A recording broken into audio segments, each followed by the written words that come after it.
Salve, amigas e amigos da filosofia. Bem-vindos a mais uma das nossas conversações filosóficas. Hoje eu vou falar com o Marco Antônio Valentim, professor da Federal do Paraná, na área de filosofia. É um prazer recebê-lo aqui. Muito feliz de poder compartilhar, que você possa compartilhar aqui com a gente, né, um pouco da sua pesquisa, da sua trajetória também. Então, já vou começar com uma pergunta sobre o seu percurso de pesquisa, né? Como que você chegou nos temas mais atuais, né? Que você tem um livro mais recente sobre pensamento, filosofia ameríndia, né? É um pesquisador que está se dedicando bastante ao Davi Copenaua, né? Viveiros de Castro, mas a gente sabe também pela sua produção que você estudou muitos dos autores canônicos da tradição ocidental da filosofia, né, antes de chegar nessa temática, né? Se você quiser contar, recuperar um pouco a sua trajetória para a gente começar, agradecendo a sua presença aqui. Em primeiro lugar, eu te agradeço demais o convite. Acho a tua iniciativa maravilhosa, assim, sobretudo levando em conta o tempo em que a gente está, né? Essas circunstâncias tão adversas à, à, à comunicação presencial, né? A dinâmica normal da universidade né?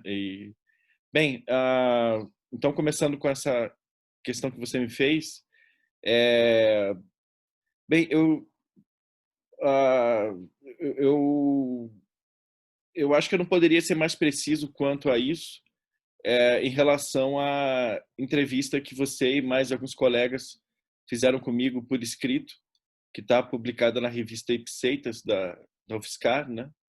Eu procurei responder essa questão com bastante detalhe e é, mas como tudo ligado ao livro, o livro já foi publicado há 2 anos, acabou de fazer 2 anos da publicação, né?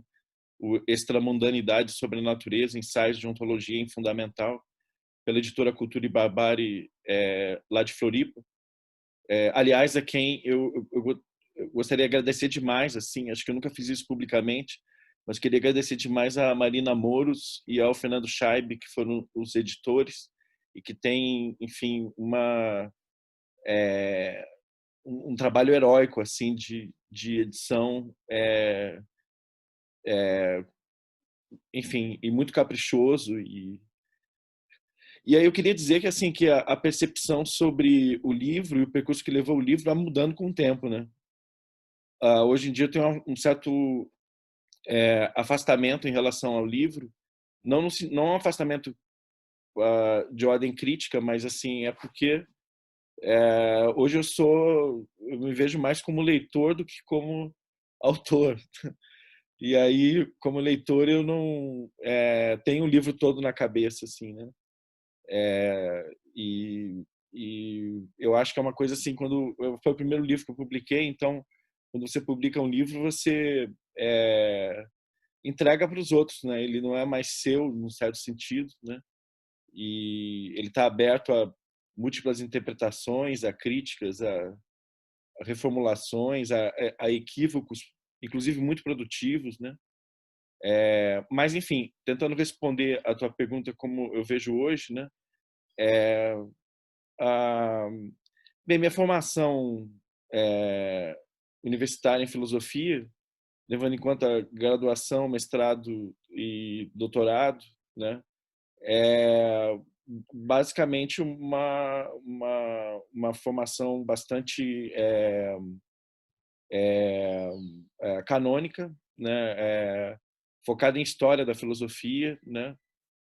Eu passei por várias correntes dentro disso, né? Assim, meus professores na graduação, na sua grande maioria, eram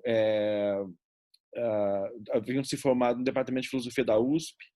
Então, assim, o modo uspiano de lidar com a filosofia, a história da filosofia foi marcante para mim, mas ao mesmo tempo eu tomei contato também na graduação, só que de modo mais marginal, com o modo como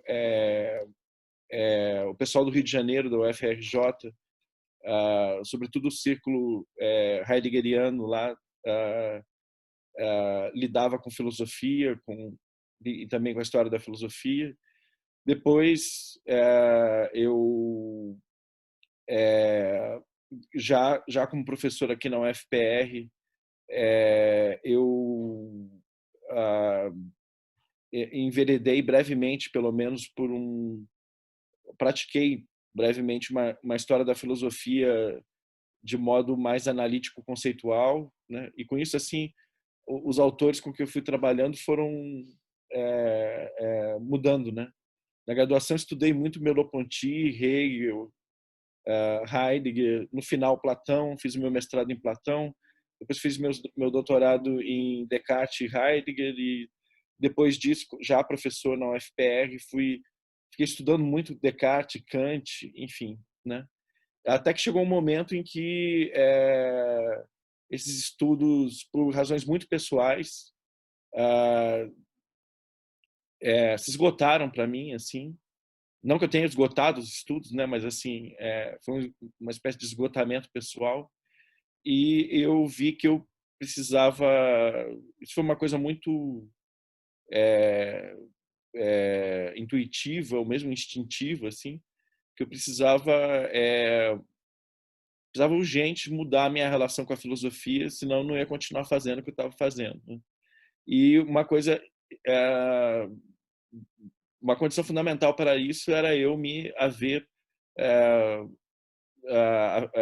no fim das contas, né, de uma vez por todas, com esse filósofo, né, esse filósofo monstruoso que me assombrava positivamente, depois negativamente ao longo da minha formação inteira, que é o Heidegger, né? E aí eu procurei mudar a minha relação com Heidegger, ao invés de tê-lo quase sempre como um orientador dos meus estudos de, de filosofia, de história da filosofia, colocar em questão, né, na medida do possível, certas bases do pensamento heideggeriano, mais focado no projeto da ontologia fundamental, que historiograficamente é um recorte bem determinado no itinerário do Heidegger, que é muito extenso e muito rico, né? E aí eu me deparei com o que eu posso dizer que eu experimentei como certas aporias na ontologia do Heidegger, relativas ao modo como mundo e natureza se relacionam, né? Digamos assim, o domínio ontológico do humano e o domínio, o campo ontológico do que eu fui conceituar depois como o extra-humano, né? E aí, fazendo uma leitura da ontologia do Heidegger sob a perspectiva, pelo menos virtual, da extra-humanidade, me surgiram muitas aporias, muitos impasses, né? De repente, eu me deparei com um muro, assim, né? Um muro espiritual, conceitual, né? Que barrava o acesso a esse outro lado. E aí foi quando, um pouco por acaso, e de várias fontes ao mesmo tempo, acho que isso foi lá no final de 2011, caíram nas minhas mãos alguns textos do antropólogo e filósofo também, apesar dele não gostar dessa designação, Eduardo Vieira de Castro, né? Principalmente o livro A Inconstância da Alma Selvagem, né, que caiu na minha mão. Lembro de ler logo de cara o capítulo 1, que se chama Esboço de Cosmologia e o Alapite, e que me fascinou demais, assim, porque a cosmologia e o Alapite, que é um povo do Xingu, com quem o Eduardo trabalhou em campo, né, na época do mestrado dele, exposta em termos filosóficos, com categorias filosóficas ocidentais, mas aí transformadas ou equivocadas, como diz o Eduardo, né? E aí tudo aquilo que me parecia impossível, inacessível do ponto de vista da ontologia do Heidegger, e mais ainda da história ocidental da ontologia, né? de repente se tornou plenamente possível, a fonte do possível, nessa cosmologia ameríndia e em outras cosmologias ameríndias, né? Daí eu me interessei demais por isso, né? Fui assim realmente capturado, né? No melhor sentido do termo, e coincidiu com um período que eu tive licença na universidade para fazer um pós-doutorado e fui fazer o pós-doutorado com o Eduardo, que me recebeu muito gentil, generosamente lá no Museu Nacional. E, enfim, e aí fui estudar teoria antropológica, etnografias ameríndias de vários povos, né? E sobretudo, isso foi, enfim, a fonte de pensamento ameríndio que eu estudei por mais tempo, assim, desde então, continuo estudando, e que o Eduardo me recomendou logo de cara, que foi A Queda do Céu, Palavras do Xamã Yanomami, do Davi Copenau e do Bruce Albert, publicado na época, a gente só tinha em francês em 2010, e daí no Brasil saiu em 2015, né? E que eu creio ter sido a principal fonte, não só bibliográfica, mas espiritual, que guiou o pensamento que eu procurei desenvolver ao longo do livro inteiro, assim, né?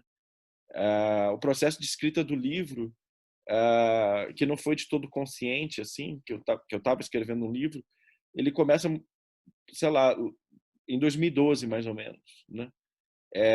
Com o meu projeto de pós-doc, que se chamava justamente Extramundanidade sobre a Natureza. Já tinha esse título bizarro, né?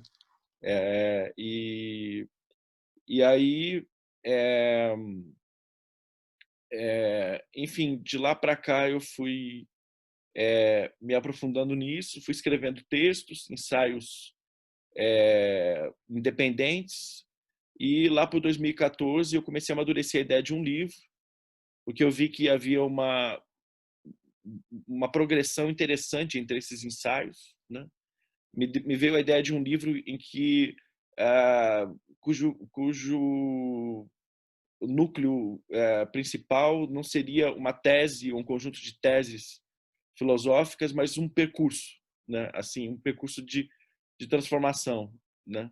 Se o livro é lido do prólogo ao epílogo, a ideia é que o pensamento que está ali registrado e que pode ser acompanhado pelo leitor ou pela leitora, ele é um pensamento de transformação. Essa era a ambição principal do livro, mas que foi se amadurecendo muito aos poucos, assim, né?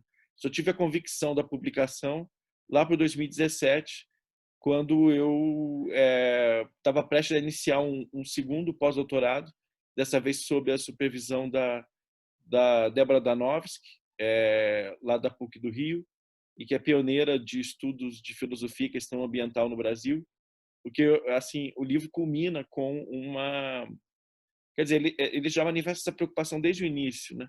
Mas ele culmina com uma reflexão sobre a cosmologia ocidental, se é que eu posso generalizar assim, sob a perspectiva do que tem sido chamado de, entre outras designações, de antropoceno, né? A catástrofe ambiental planetária em curso, né? E que é objeto principal, acho que eu posso dizer assim, do pensamento xamânico do Davi Copenau, tal como ele se expõe na Queda do Céu, né? E aí eu cheguei nisso, né? Assim,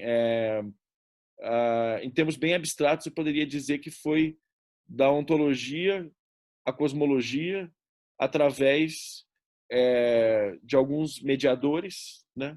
E os principais mediadores aí foram a antropologia do Vieira de Castro, também do Lévi-Strauss, né?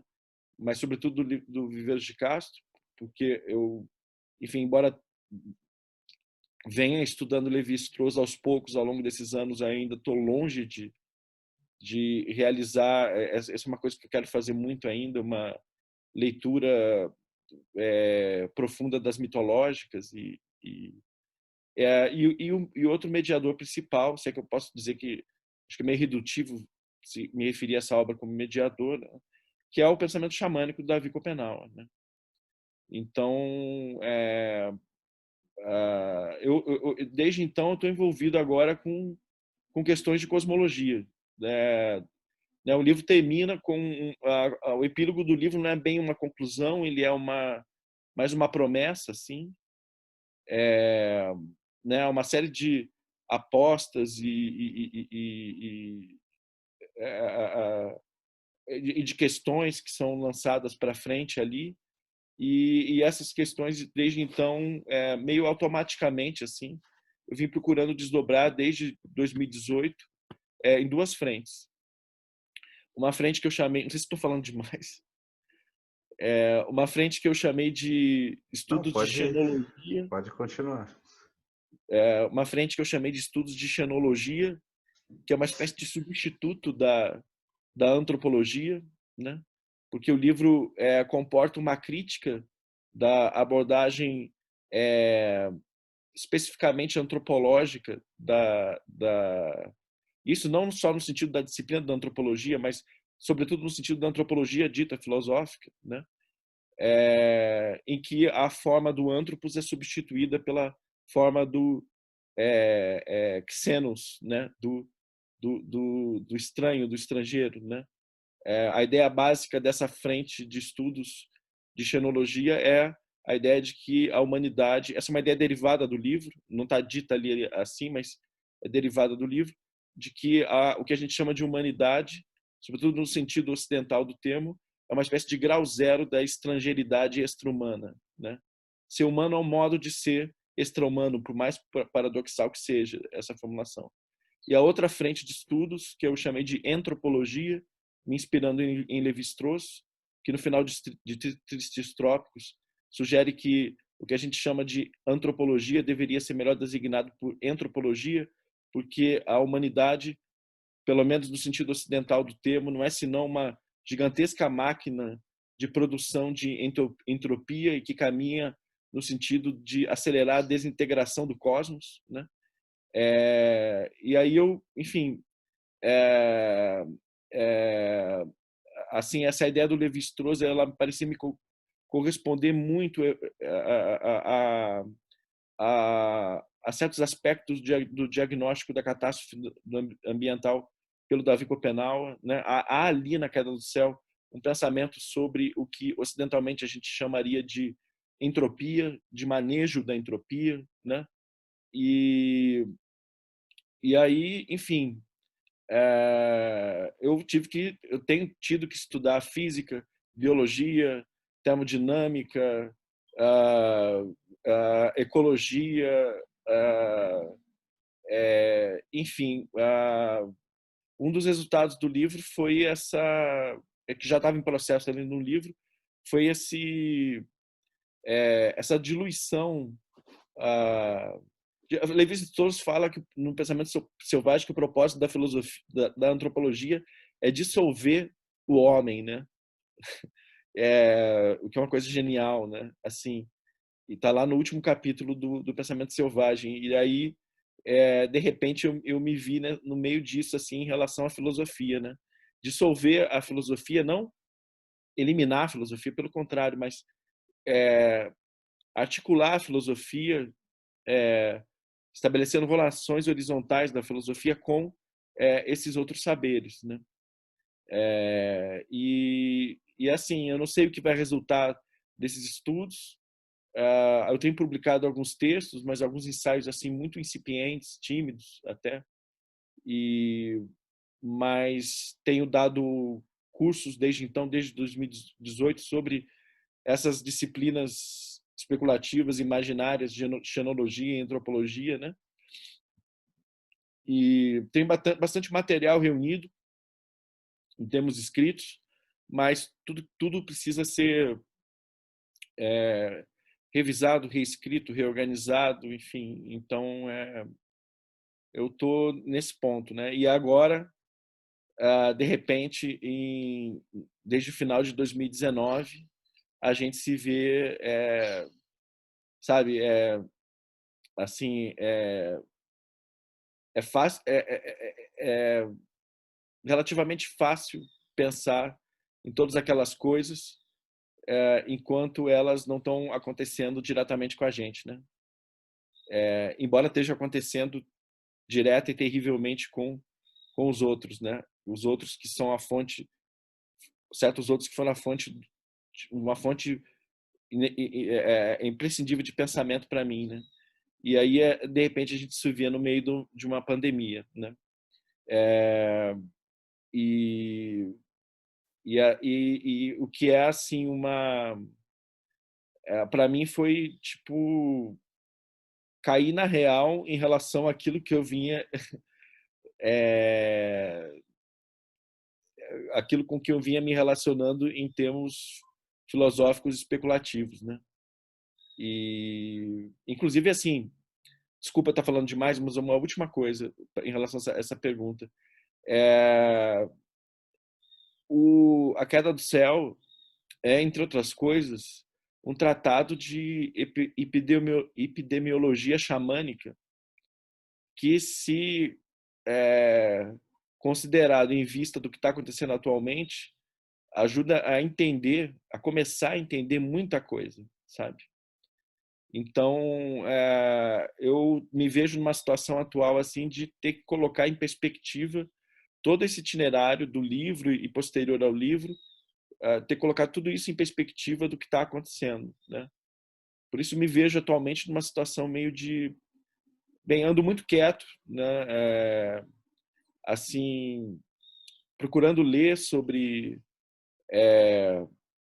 a pandemia, né? Muita coisa tem sido dita, escrita, pensada, né? Só ver aquela coleção maravilhosa da N-1, aqueles textos que um por dia, né? Já está quase no 90º, para ver assim a pluralidade de perspectivas sobre esse acontecimento, né? E eu estou acompanhando isso assim, né? Mais que eu posso, tenho compartilhado isso com os meus alunos à distância, mas eu assim tô meio eu vim escrevendo coisas, sabe? No começo do ano estava animadíssimo com o texto, por exemplo. Parei, parei. Quero continuar, mas assim tudo depende do acontecimento, né? Estamos todos carregados por esse acontecimento, né? O que eu acho que é uma posição justa em relação à filosofia, porque a filosofia muitas vezes tomou para si a tarefa de dar o sentido do acontecimento, né? Quando na verdade a filosofia é uma expressão, entre outras, do acontecimento, né? Uma resposta ao acontecimento. O acontecimento em si não é filosófico, né? E, enfim, desculpa, falei demais. Não, tudo bem. Estamos aqui para ouvir mesmo. Aliás, várias coisas que você falou que me fizeram pensar. Tem algumas coisas que eu queria que você falasse um pouco mais. Mas antes de falar sobre a N-1, que também tenho acompanhado essa coleção Pandemia Crítica, né, que eles denominaram, Uhum. e bem interessante mesmo.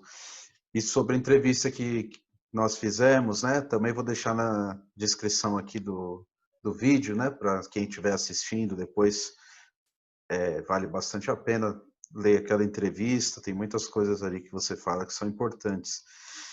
E o que As eu, perguntas que vocês elaboraram foram excelentes mesmo, assim, me fizeram muito pensar. foi um grupo de colegas, né? Eu, Fernando Gimba, Tassiane Alves, o Ricardo Mergulhão, que elaboramos juntos as perguntas e a gente ficou muito contente com a resposta. Depois teve um evento, né, que você foi lá em São Carlos também, Sim, divulgar o livro com a Mônica foi muito Estivo, né? especial para mim. Vocês me receberam super bem, assim. O livro tinha sido recém-lançado, enfim. Foi. Mas eu queria te perguntar sobre várias coisas, né? Uma delas é nesses 2 anos que separam o nosso presente da publicação do livro, né? Se você percebe já alguma mudança provocada no cenário nacional, enfim, não somente da sua publicação, mas também outros autores que têm se dedicado a pesquisar o Schopenhauer dentro da filosofia, né? Como que você vê esse movimento, né, enfim, incorporação, talvez não seja a palavra melhor, mas enfim, de assimilação também não é uma boa palavra, mas de estudos, né, pesquisa sobre esses autores, né? Tem o Ailton Krenak também, que está aparecendo aí como um grande expoente, né, do pensamento indígena. Além deles, o pensamento negro, né, o pensamento, enfim, oriental, outros pensamentos, né, para além do cânone ocidental, né, e com isso colocar a questão que eu formularia é a seguinte, né, a filosofia chamada assim, essa que nasce na Grécia, se dissemina pela Europa, né, existe uma disputa, um debate sobre essa origem da filosofia, se a filosofia é grega, se há filosofia em outros povos, no Egito, em outras regiões da África, né, na China antiga, enfim, o que é filosofia? Acho que vem a questão sobre a definição da própria filosofia, né? E me parece que, enfim, rever isso é algo importante, a gente pode recolocar, né, o que chamam de injustiça epistêmica, racismo epistêmico, né, para pensar outros autores fora do cânone europeu, mas, sobretudo, eu queria saber se você acha que, admitindo que essa filosofia é europeia, a gente não mostra, na verdade, o provincianismo, né, da filosofia. O que você pensa sobre isso? Nossa, isso é matéria para muita conversa, né? É, muita reflexão, assim. Bem, em primeiro lugar, eu acho o seguinte: a gente está no meio de uma grande transformação, e quando eu falo em grande transformação, eu estou pensando numa categoria do pensamento ameríndio, né? Davi Copenau fala talvez não literalmente nesses termos, mas uma grande transformação quando fala do acontecimento, a queda do céu, né? Digamos assim, o céu está caindo, não é de hoje, né? Já faz alguns anos, né? E eu acho que, olha, é, tomando como critério a minha experiência pessoal a esse respeito, que é muito restrita, porque eu estou pensando aí, sobretudo na vivência universitária, as coisas mudaram demais, né? Assim, tem mudado demais, apesar de todos os ataques, digamos, a paisagem, a população universitárias, os próprios currículos, né? Estão experimentando essa transformação.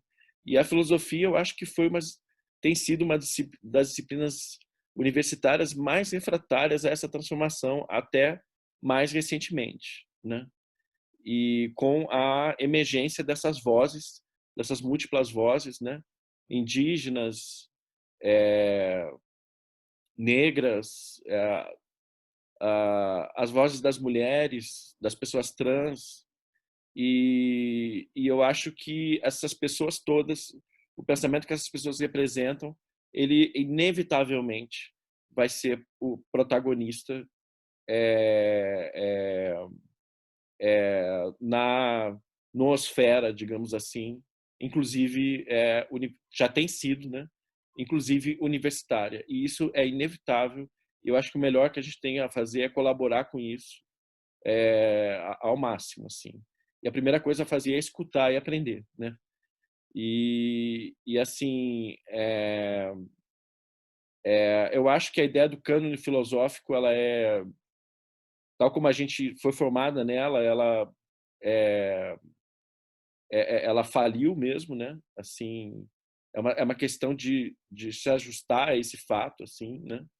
E você e é eu quis enfatizar a ideia de transformação porque você falou é difícil mesmo conceituar esse processo, né? Essa mudança, né? Esse acontecimento se incorporação, assimilação, não, é transformação, eu acho. Transformação do nosso pensamento tradicional em função da relação, do encontro com a emergência desses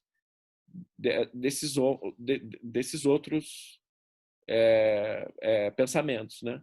Quando eu falei emergência, emergência é para nós, porque eles estão aí há muito tempo, muito mais tempo, né?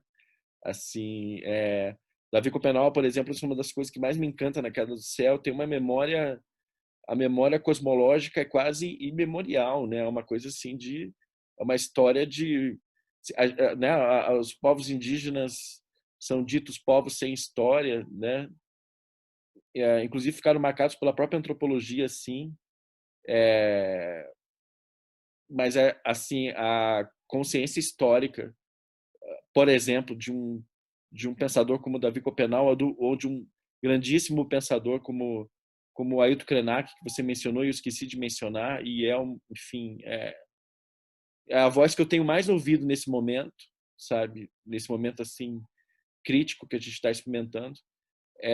Eu acho que assim, tipo, a memória deles que eles representam, que eles suportam é milenar, né? Assim, de milhares de anos, assim, né?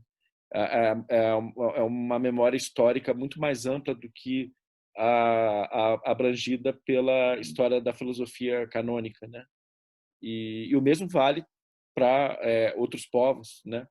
Cujas filosofias têm cujos pensamentos têm emergido como filosofias, né?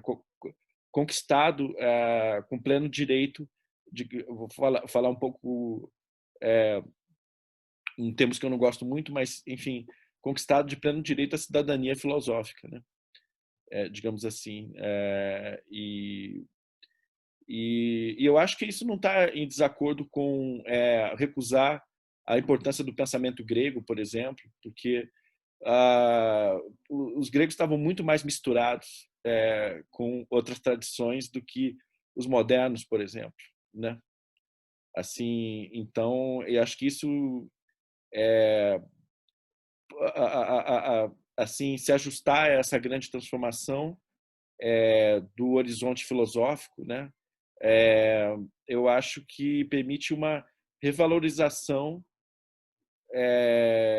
uma redescoberta da, de, por exemplo, da filosofia grega, né? Da filosofia antiga, da própria filosofia moderna, né? Não se trata de não se trata de cancelar os filósofos, né? Porque isso é uma ilusão, né? Mas de colocá-los sob outra perspectiva, né? Outras perspectivas, assim, né? E aí eles dizem outras coisas e coisas muitas vezes terríveis, né?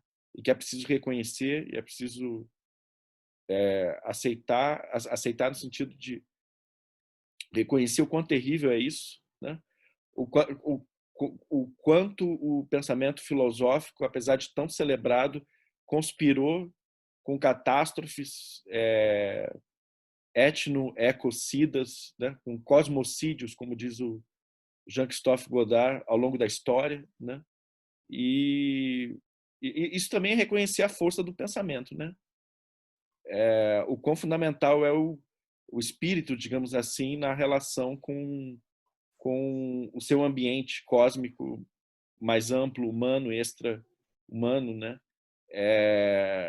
Não é que a filosofia institui por si só o mundo, mas ela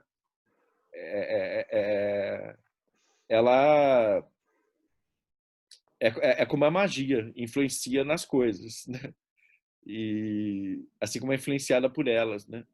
Então, assim, acho que a gente está em condições no momento de reconhecer e de controlar esses efeitos mais nefastos dessa tradição que está se transformando radicalmente, né? Na medida em que nós podemos nos compreender, podemos começar a nos compreender aos olhos dos outros, das outras, né? Que tem emergido, né?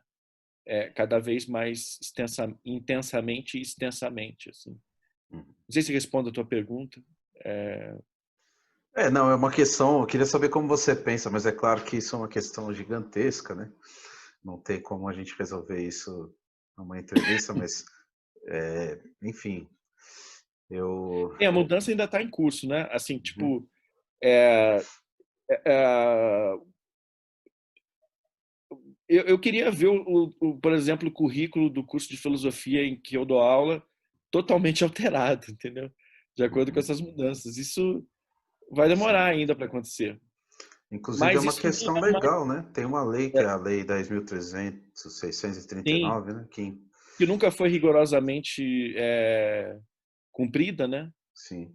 Nos currículos, realizada nos currículos, mas eu acho que isso vai acontecendo aos poucos, assim, inevitavelmente, mas eu não acho que o principal aconteça nessa dimensão, não, embora ela seja muito importante. Porque, ah, enfim, acho que a melhor coisa que aconteceu na universidade nos últimos anos, e aí, aí se vão 10 anos, pelo menos, né, no mínimo, foi a abertura da universidade, uma abertura inédita da universidade à sociedade entendida da maneira mais complexa, né? Claro que ainda está longe do ideal, mas assim, a universidade se transformou radicalmente. Então, assim, nesse momento em que eu não sei, como eu falei, a partir da minha perspectiva muito pessoal, minha vivência universitária, eu acho que no momento que nós somos mais atacados, né, pela pelas piores forças possíveis, esse é o momento em que a universidade está assim esplendorosa, sabe?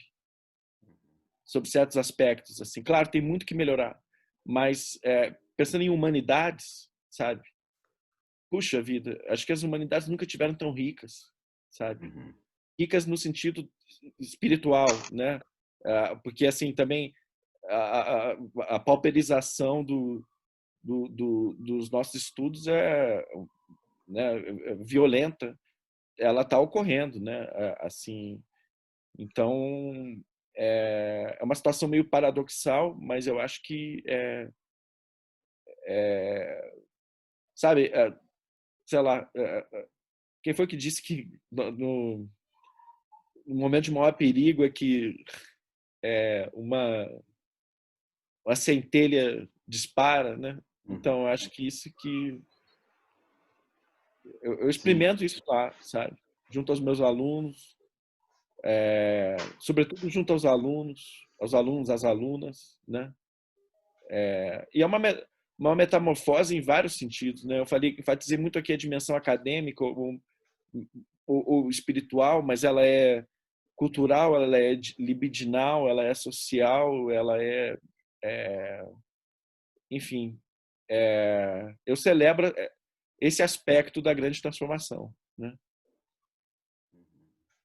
Tem uma outra pergunta para te fazer. Você falou do Levi-Strauss, essa formulação dele, a entropologia, né? Uhum. Eu me lembro de um texto que eu gosto bastante, que é de 87 do Canguilhem, que se chama A Decadência da Ideia de Progresso. Lá ele faz um diagnóstico dos 3 últimos séculos do pensamento ocidental, começando ali no século XVIII, ele foi o século das luzes, né? Que tinha por paradigma a luz, quer dizer, um princípio, uma constante física, né? E então essa iluminação do saber estaria vinculada a essa constante física, e daí a ideia do iluminismo francês, que depois é incorporada pelo iluminismo alemão, e que isso então ia iluminar a racionalidade europeia no sentido do progresso, né? Tudo isso se modificou no século XIX, quando o paradigma deixou de ser a luz para passar a ser o calor, né? Quer dizer, não mais uma constante física, mas sim algo que depende da queima de combustíveis fósseis, né? Então o progresso passou a ser medido conforme as maquinarias, e conforme enfim, e isso culminou, né, na devastação das colônias, né? Mas é claro, essa crítica só veio a ser feita no século posterior, que foi o século XX, né? Então ele incorpora, né, uma questão também da primeira lei da termodinâmica, né, que é o princípio de conservação de energia, para a segunda, que é justamente o princípio de entropia. Então, o Uhum. progresso no século XIX passou a ser vinculado à segunda, não mais à primeira lei da Uhum. termodinâmica, né? Então a questão da entropia começa a aparecer aí. E daí várias tendências filosóficas, né? Hegel, o próprio Marx, Spengler, o Nietzsche no final do 19 vão pensar a questão do progresso, né? Seja por um progresso que vai culminar numa revolução, numa síntese final, ou então no sentido pessimista, né? Daí o Nietzsche, daí o Spengler, cada um à sua maneira, e depois no século XX é que esse diagnóstico vai tomar, como se o europeu tomasse consciência do que foi o 19 com relação ao 18, né?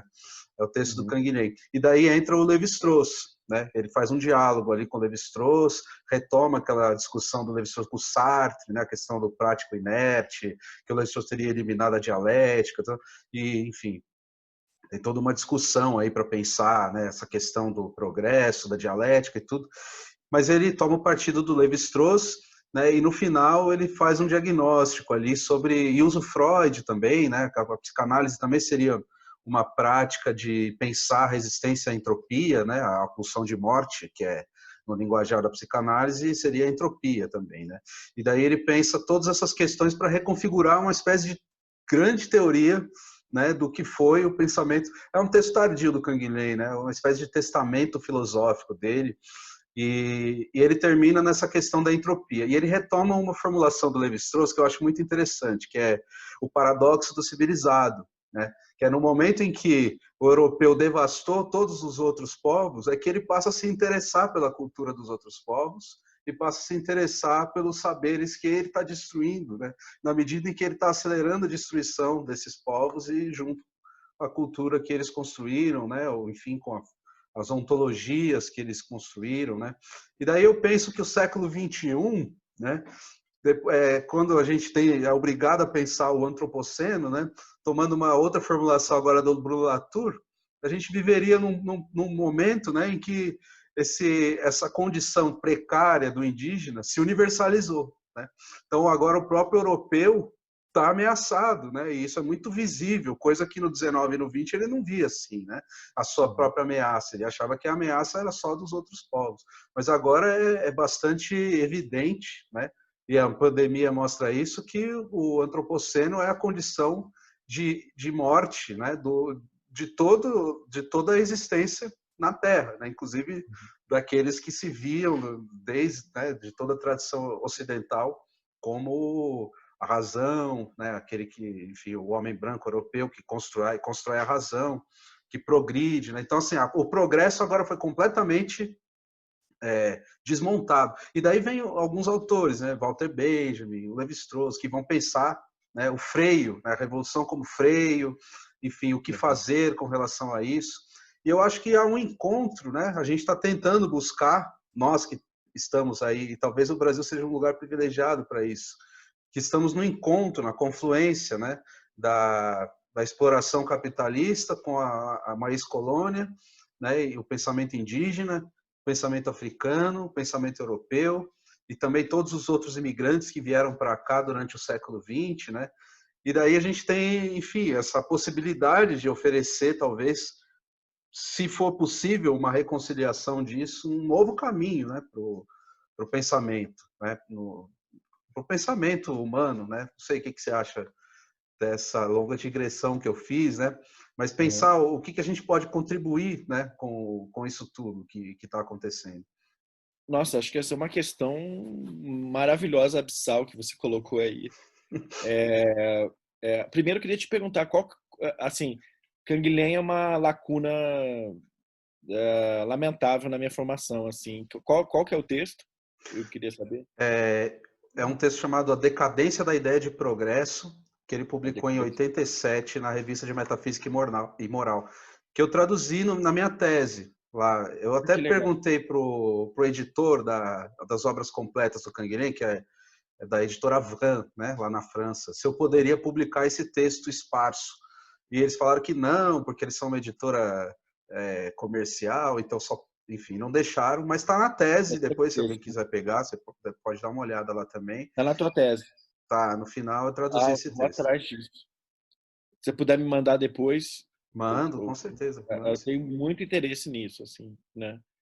Bem, Puxa, você falou tanta coisa. O que que a É, gente a- pode, o que que a gente pode contribuir? mas é que tinha coisas no meio que eu queria Ah, comentar um sim, pouquinho claro. também, se você me permite. Primeiro, essa, né, constatação, acho que indubitável, né, de que os colonizadores começam a se interessar pelas culturas, pelos saberes dos povos que eles destruíram a partir do momento que eles destruíram, né? E esse é uma é uma uma constatação que marca muito textos de Lévi-Strauss, final dos Tristes Trópicos, aquele pessimismo no final dos Tristes Trópicos tem muito a ver com isso, né? A Clastres também, a obra de Clastres, a grande obra de Clastres, né? E agora, bem, queria falar duas coisas sobre esse ponto. A primeira é que ah, eu acho que quando a gente fala na necessidade de se colocar, de pensar a partir da nossa colocação sobre a perspectiva dos outros, eu tenho em vista um outro interesse que não é esse, né? Porque esse que você estava descrevendo é aquele requinte de perversidade, né? É, de né? Que assim é um gozo sórdido na destruição é, do pensamento dos outros, né? Um gozo sórdido do próprio pensamento a partir da destruição do pensamento alheio, né? E aí é que está aquela incorporação, aquela assimilação perversas, né? Isso é um perigo constante porque a gente passa o tempo todo, né? Mesmo hoje, ou sobretudo hoje, quando a gente inevitavelmente tem que se relacionar, tem que ouvir, tem que escutar, tem que aprender a pensar em outros termos e termos que são de outros, né? Agora, o que eu estou defendendo aqui é um outro interesse, né? E que vem da constatação também, que eu acho também indubitável, e que contraria, no sentido virtuoso, os diagnósticos pessimistas do Lévi-Strauss e do Clastres, por exemplo, de que há uma ressurgência dos povos ditos selvagens, né? Ailton Krenak fala muito sobre isso. A própria Queda do Céu, o livro publicado pelo Davi Copenau, é uma evidência nesse sentido, né? Que é assim,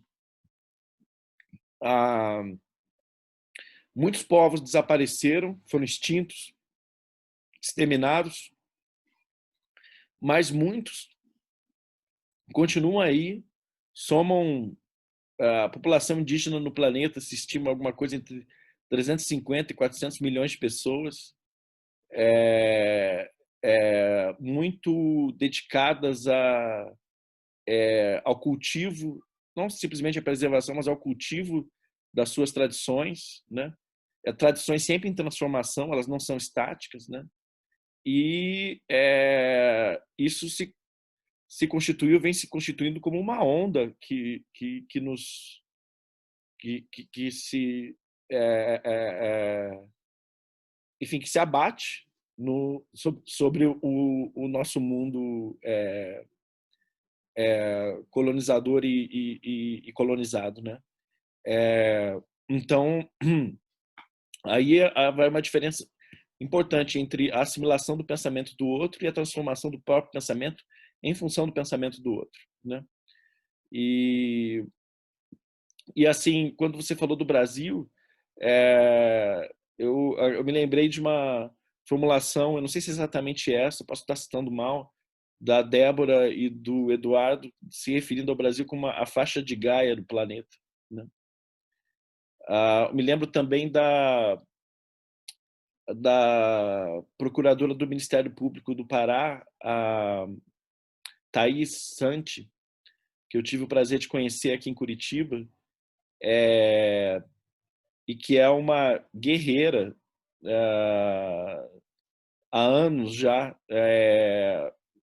na defesa dos interesses dos povos tradicionais, não só indígenas, mas os ribeirinhos, etc. Né, desde a catástrofe de Belo Monte até os dias de hoje, quando as coisas se tornaram tão ou mais piores, né? E ela dizendo isso, assim, ela disse aqui numa fala em Curitiba, uma mesa de que eu tive a honra de participar, que Altamira é o centro do mundo, né? E ali que está sendo jogado o destino da... É claro que, obviamente, em outros lugares do mundo também, né? Mas ali é tipo um paradigma, né? Altamira é um paradigma, né? Do, do, do destino do mundo em jogo, assim, né? Olha, eu acho que as perspectivas que a gente pode oferecer aos não brasileiros, digamos assim, aos estrangeiros, eu acho que é, é, elas potencialmente elas são as mais promissoras, mas ao mesmo tempo é, o desafio que os diferentes povos, sempre no plural, têm enfrentado aqui no Brasil contra no conflito com o suposto povo brasileiro é terrível, né? É terrível. Então, assim, ninguém sabe o que vai acontecer, mas a gente não está em condições de descartar a hipótese da desertificação, tanto no sentido ecológico quanto no sentido sociológico dessa faixa de Gaia, sabe? Então, eu não estou querendo fazer um discurso pessimista aqui não, porque eu acredito demais na força desses povos que são o Brasil, se é que o Brasil significa alguma coisa, né? Assim, os povos indígenas, os povos quilombolas, o povo negro, o povo das favelas, das comunidades, enfim, né? Eu acredito demais na força deles, assim. O que seria de nós sem a força deles, sem a força de resistência deles? Então, assim, ser pessimista pode ser negligenciar essa força, então não é o caso. Agora, o outro lado é muito perverso, é muito sórdido, e mais do que nunca, assim, né? E eles são tão destrutivos dos outros quanto autodestrutivos. Isso é um, pode ser um motivo de otimismo também, né? E, e outra coisa que eu queria dizer é que eu fui surpreendido esses dias por ver meu trabalho citado pelo professor Paulo Arantes numa live, ele falando que ficou intrigado com uma proposição minha entre aspas, assim, né? Porque na verdade ela é uma condensação de pensamentos alheios, a de que o fascismo é a política oficial do antropoceno, né? E ele pegou isso de uma entrevista minha, em que eu falo pouco a esse respeito, mas assim isso está melhor fundamentado lá no final do livro, no epílogo, e um texto recente de um ano para cá que eu escrevi, muito breve, que ainda não está publicado, que eu mandei para ele, que eu chamei provisoriamente de Cosmologia e Política no Antropoceno, né? Onde eu procurei desenvolver um pouco mais essa ideia, que para mim é uma coisa que eu ainda preciso pensar muito, assim, né? Ela está em gestação, é muito incipiente, mas me ocorreu a noção né, a promessa de um conceito, digamos assim, que é o conceito de fascismo cósmico, né? E que demanda que a gente atente para a dimensão cósmica do fascismo, né?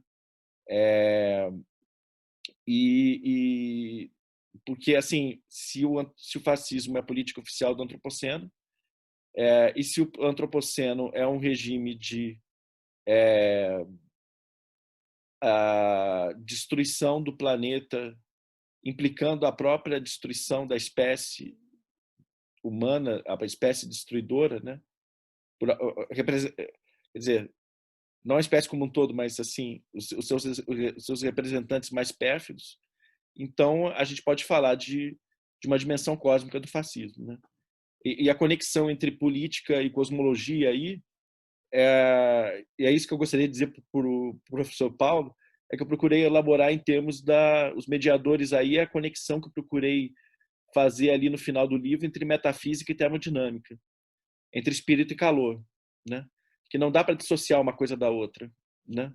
Assim, e o que é muito, acho que uma das coisas uma das fontes que me levaram a conceber esse tipo de hipótese, essa hipótese foi uma proposição que está lá no artigo clássico imprescindível do Dipesh Chakrabarty, né, o pensador, filósofo, historiador indiano, pós-colonial, um artigo que se chama O Clima da História, 4 teses, publicado em 2009 originalmente, no Brasil traduzido e publicado em 2013, e lá ele diz que a mansão das liberdades modernas está assentada sobre a queima de combustíveis fósseis em escala planetária. E aí ele faz uma conexão entre a liberdade no sentido moderno, a liberdade do esclarecimento, né? O fundado num desejo de autonomia, e autonomia entendida como emancipação em relação à natureza, antes de mais nada, antes que a emancipação em relação à autoridade, a emancipação em relação à natureza, né? E que essa liberdade ela tem, no mínimo, o seu lado catastrófico, né? Porque ela corresponde a mais ou menos essa entidade livre, né? Do sujeito autônomo, do sujeito emancipado, ele funciona como um motor térmico, né? É mais do que uma analogia a comparar essa liberdade com uma autonomia e a combustão maquínica, né? Eu comecei eu vou sem falta a ler o texto do Canguilhem, mas eu encontrei bases para pensar isso mais a fundo em dois pensadores, nas obras de dois pensadores assim bastante negligenciados, pensadores do século XX, da segunda metade do século XX, mas que são assim imprescindíveis, me parece, pelo menos para quem se movimenta dentro de uma certa tradição, enfim, que são o Gregory Bateson, sobretudo a obra Steps to an Ecology of Mind, Passos para uma Ecologia da Mente, onde com a ideia de sistema ecomental,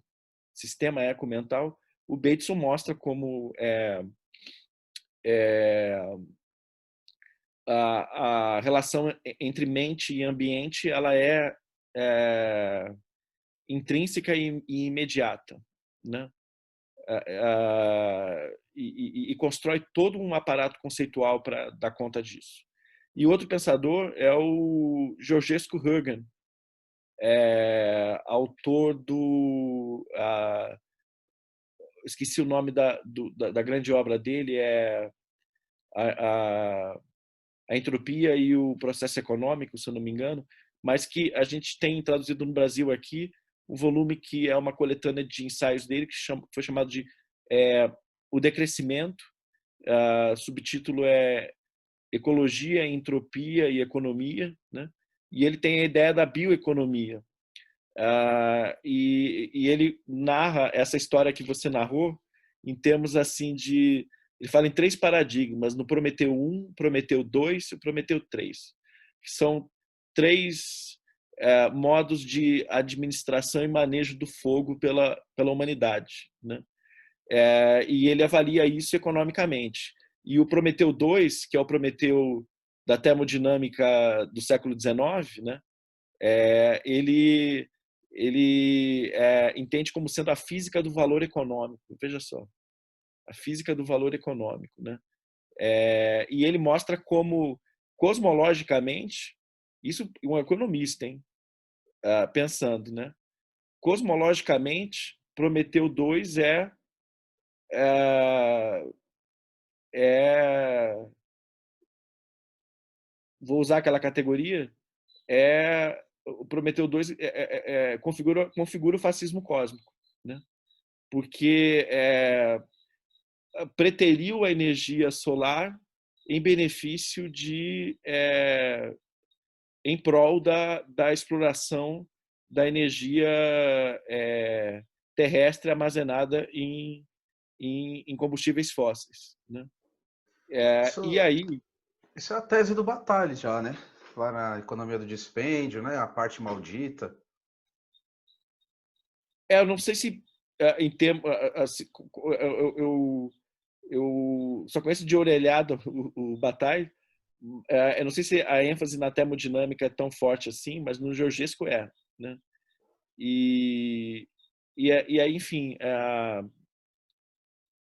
acho que já estou falando demais, me perdi aqui.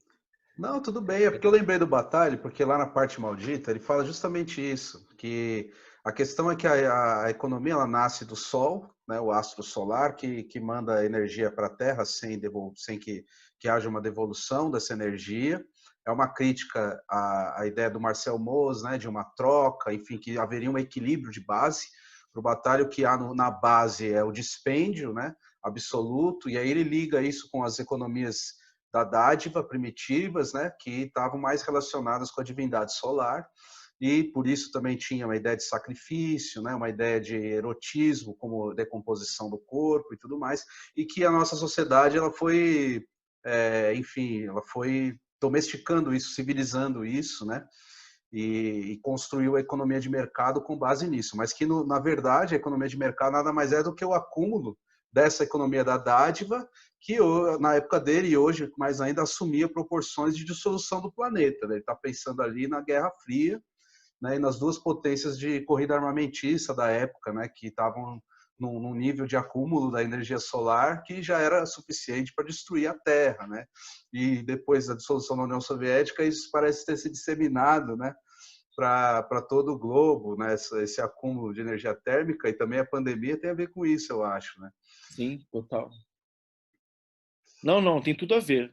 Tal como você descreve o pensamento do Bataille, realmente Então, tem uma constelação aí de fontes, né? Que fomos avisados, olha, já é, é, é, pensando só na tradição em que a gente foi formado, né? Colonialmente, a gente já foi avisado há quase 100 anos ou há mais de 100 anos, né? Uhum. Não bastasse os outros povos nos avisando disso há centenas de anos, né? Sim. E, mas enfim, eu ia falar alguma coisa ainda sobre isso, esqueci. Sei lá. Você falou que esses dois textos te ajudam a pensar essa questão da entropia, né? Isso. Sim, me lembrei do que. E aí, outra fonte muito importante, que é o pensamento conjunto, né, da dupla termodinâmica, o Prigogine e a Stan Getz, Uhum. né? Em várias obras, a Nova Aliança, e sobretudo entre o tempo e a eternidade, esse livro que é uma é, é, enfim, uma, ele opera uma transformação radical do conceito termodinâmico clássico de entropia, né? A, a entropia como criadora de ordem, né? E, e assim, eu acho que o que eles têm em vista é a possibilidade de trajetórias divergentes da flecha do tempo, no sentido de que, segundo o conceito termodinâmico clássico, a flecha do tempo ela tem uma trajetória única, né? E tudo culmina do micro ao macro para desintegração do universo, né? Através do equilíbrio termodinâmico total, entropia máxima, morte térmica, né? A termodinâmica do não equilíbrio, que é a que eles elaboraram, né? E na física, né? Nessa colaboração entre física e filosofia, reza algo muito diferente disso, propõe algo muito diferente disso, né? Que é a possibilidade de trajetórias múltiplas da flecha do tempo, né? E no livro eu procurei associar essa divergência termodinâmica com a divergência ontológica ou contra-ontológica entre mundos, né? Então, assim, eu encontrei indícios, ou mais do que indícios, na queda do céu do Davi Copenau, de que a flecha do tempo varia de sentido conforme se transita de um mundo a outro, né? Então, assim, daí começou a me interessar demais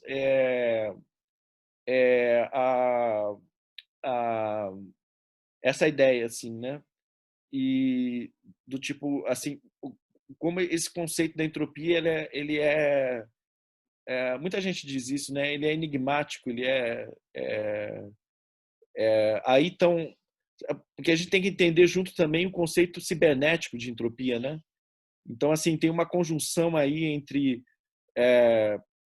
espírito e energia através de muitas mediações, né? E a gente experimenta muito concretamente essa conjunção hoje na era da informação, digamos assim, né? Como a própria equivocidade, por exemplo, do vírus, né? O vírus como uma entidade biológica ou pré-biológica e o vírus como uma entidade cibernética, né? Enfim, eu comecei a me interessar muito por esse enigma da entropia, né? Formulado por muitos e assim, e aí fui parar, olha o que eu vou te contar aqui, fui parar em duas fontes mais recentemente, com que eu estou começando a mexer. A primeira é Lucrécio. Não imaginava que fosse retornar à filosofia antiga a essa altura. Mas Lucrécio, e isso foi por via do Michel Serres, outro pensador imprescindível, né, A história da física, né? na história da física e para pensar a cosmologia contemporaneamente, né? E o Serres, naquele livro dele, O Nascimento da Física, no texto de Lucrécio, Fluxos e Turbulências, né? Ele sugere isso, né? A ideia de que em Lucrécio o universo é negentrópico e quer dizer, a entropia a negentropia, que é a dinâmica da vida, digamos assim, no sentido bem amplo, é universal e a entropia que é local. A entropia no sentido da tendência, segundo a termodinâmica clássica, na direção da morte térmica, né? E fui encontrar isso também formulado expressamente na obra do antropólogo feiticeiro, o Carlos Castanheda, que tem sido uma companhia de quarentena, né?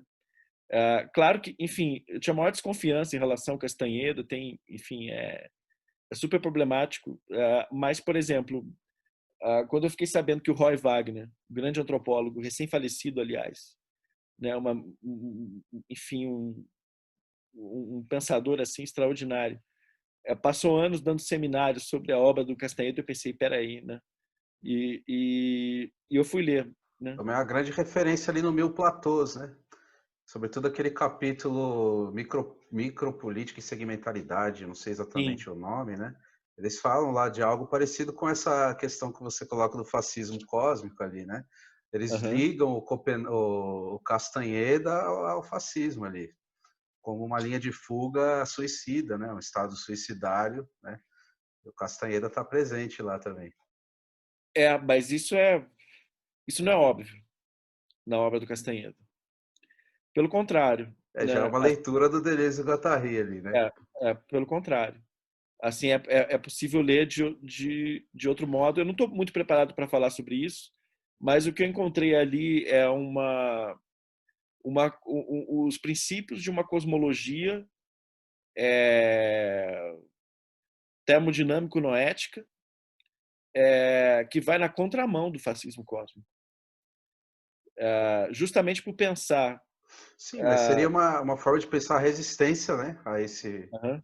a esse fascismo cósmico, que o Deleuze e o Guattari usam o Castanheda como um pensador da resistência à Ah, degeneração tá. no fascismo cósmico. Ah, tá. Eu tinha entendido o contrário. Sim, sim, é. Eu li o Eles fazem texto, um mas eu uso não tenho ele positivo dele. É. na cabeça. Ah, tá. Ah, tá. Então é isso aí mesmo, né? E, e assim, e eu tô nessa. Ultimamente, o, além dos estudos de pandemia, que é lendo esses textos que têm sido publicados, que eu nunca, já não consegui escrever nada sobre isso. Eu acho que talvez isso não, enfim, eu não me sinto capaz no momento, mas tenho lido muito. Mas em conjunção com isso, os, as minhas companhias mais recentes têm sido Lucrécio e Castanheira, né? Maravilha. Muito bom. Muito bom. O Deleuze gostava da Lucrécia também, né? Sim, aquele texto, aquele que está no um dos apêndices da lógica do sentido, né? Isso. Lucrécio e o simulacro, nossa. Aquilo abriu toda uma perspectiva nova sobre Lucrécio, né? E acho que o Serres deve, com certeza, é devedor desse texto. Uhum. E mais ainda a obra recente de um filósofo norte-americano, não sei se você conhece, o Thomas Nagel, que tem Não. uma leitura de Lucrécio que pretende ir além de Deleuze e de Serres. Ele publicou já é um projeto em 3 volumes, ele já publicou 2. O primeiro se chama Lucretius One, An Anthology of Motion, uma ontologia do movimento. E, e a ideia, o ponto de partida foi dado por Deleuze, que é a ideia de que, embora Deleuze não, naquele texto não afirme isso expressamente, porque ele entende Lucrécio ainda muito a partir de Epicuro, mas o Neil desconecta o Lucrécio do Epicuro e diz que Lucrécio não é um atomista, ele é um pensador dos fluxos, que também é uma ideia deleuziana, né? Então, o Serres faz uma leitura mais assim, né? Da O Serres mecânica dos também. fluidos. Isso. Então, assim, o, os primórdios das coisas, que Lucrécio não usa o termo átomo, né? Os primórdios das coisas são fluxos materiais. Materiais semióticos, porque esses fluxos é, eles se configuram como simulacros, né? Imagens, né? Os corpos projetam imagens, né? E, enfim, e aí é uma outra cosmologia, né? É uma outra cosmologia em que eu acho que ajuda, eu acho que é mais produtivo de levar em conta do que a cosmologia fundada na termodinâmica clássica, com certeza, porque a, a termodinâmica clássica fundamentou uma cosmologia que é a cosmologia enfim, o final de tudo é a morte térmica, né? Dos sistemas locais e em última instância, do universo como um todo, do universo físico como um todo. Estamos condenados à morte, e à morte no sentido da aniquilação mesmo. Né?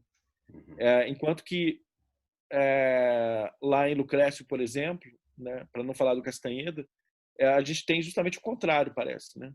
Assim, são o que está destinado à morte são as configurações locais, mas a morte é sempre transformacional, é sempre uma transformação.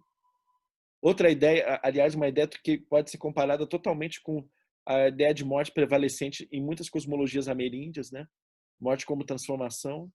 E assim, o que está fadado ao equilíbrio térmico, que tende ao equilíbrio térmico, são, por exemplo, os nossos organismos. E o que nos deixa vivos é a pressão externa formada pelo conjunto das agências de outros organismos e outras forças, outras entidades cósmicas, macrocósmicas, enfim, né? E quer dizer que a morte é local e não... mas esse local pode ser um planeta, né? Isso não... A cosmologia do Lucrécio, enfim, eu não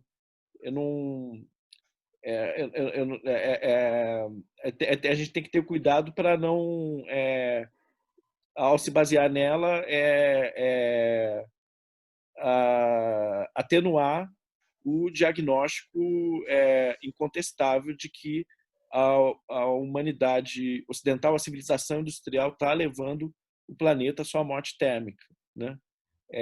Mas essa ambiguidade está lá no próprio Lucrécio, porque o livro começa com aquele elogio a Vênus, de Hera Natura, né?